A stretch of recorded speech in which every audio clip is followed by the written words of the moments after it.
ริสุทธิ์จงพองผุดในวิมานแดนสวรรค์นิราชทุกประสบสุขทุกคืนวันทั่วนิรันดร์จงเกษมเปรมปรีเถิดน้อยแล่เลี้ยววันนี้ซึ่งขณะนี้ก็ได้เวลาประกอบพิธีทางพระพุทธศาสนาแล้วลำดับต่อไปครับขอเรียนเชิญท่านผู้มีจริยาภูสี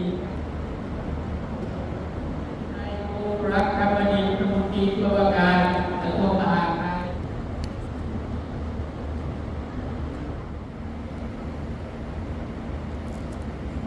นะโมตัสสะ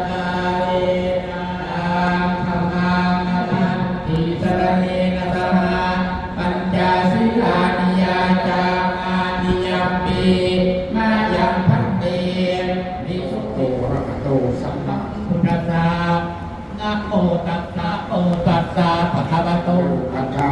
ธัมมังสรณังคัจฉามิ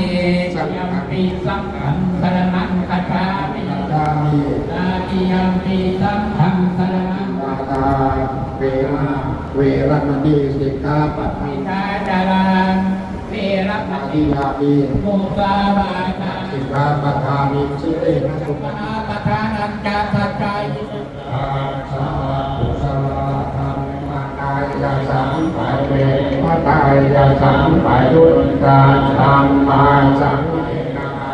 ธรรมะเอตุกาธรรมาอาวะนายะปะนะตัตตะเอตุกาธรรมะเอวะกาสะเอนะนะวะนายะปะนะตัตตะเอตุกาธรรมะอิตาธรรมนาทังอาจักกาธรรมนาธรรมาอติฆาธรรมติฆาปฏิปัจจโยปัจจโยธรรมปัจจโยนิพพานปัจจโยอาหารปัจจโยสังขาราอุปัตตวัยสังฆาปามิปุเรติสานาเอวะเมวะโตสุขังเปตะนังปัจจยจาริโตปัจจยอายุปัจจุโตสุขังอาภังกัจจาสาภะพุทธานุภาเวนัสสะโสติภะวันตุเต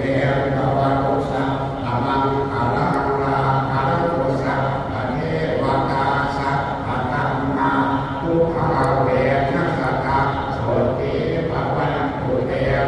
ตุสัพพะมังคารังลาภะตุสัพพะเทวตาสัพพะ อีนางโหตูขอตั้งจิตอุทิศผลถึงบิดาลานต้องทำงานการทั้งหลายเทวาผู้มีเกียรติทุกท่านที่เสียสละเวลามาร่วมแสดงความเสียใจไว้อาลัยในงานสวดพระอภิธรรมงานบำเพ็ญกุศลของอาภาได้วิญญาณวิถีอันใดคงจะขอบคุณด้วยความปราบปลื้มในความรักความคิดถึงความมีน้ำใจอาภารออีกวันนี้เป็นครั้งสุดท้ายครอบครัวแม่เดียวจะขอจารึกพระคุณอนิวาอย่างไม่ต้องลืมด้วยความขอบพระคุณเป็นอย่างยิ่งขอบพระคุณมากครับ